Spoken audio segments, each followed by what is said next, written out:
So the microphone you see in front of me is the Behringer BA85A.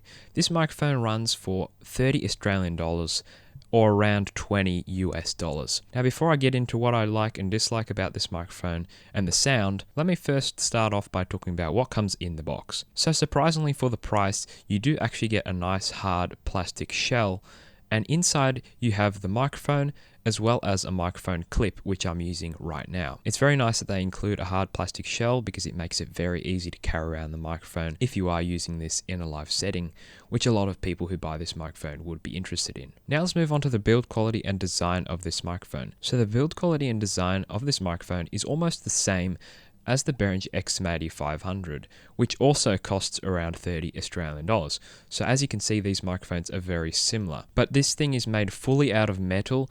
The only part that isn't metal on the exterior is the little blue rubber ring on the top metal mesh of the microphone. And the microphone feels extremely solid and durable in the hand when you are holding it, and it has a nice weight to it as well. Now as for this blue ring, I'm not sure if I particularly like it. You can take it off and replace it with a different rubber band if you do have one with the same size, so I'll probably put a black one there instead to make it look a little cleaner. Other than that, the design is simple and just gets the job done really. It looks similar to some Shure microphones and also some Behringer microphones, but honestly all handheld dynamic microphones look pretty similar. So moving on to the sound of this microphone.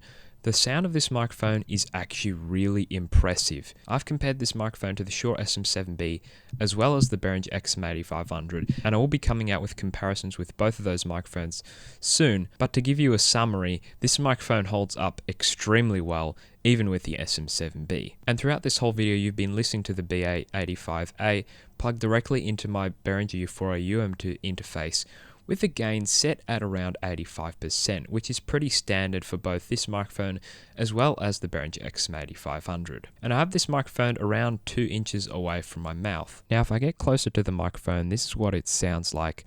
It probably has a bit of plosives, I'm not too sure, but it does only have a thin piece of foam behind the metal mesh, so I'm not surprised if it does have plosives. Now the microphone is around 20 centimeters away from my mouth, and this is what the microphone sounds like. It will probably pick up a fair bit more room echo at this distance, so that's how this mic sounds at different distances.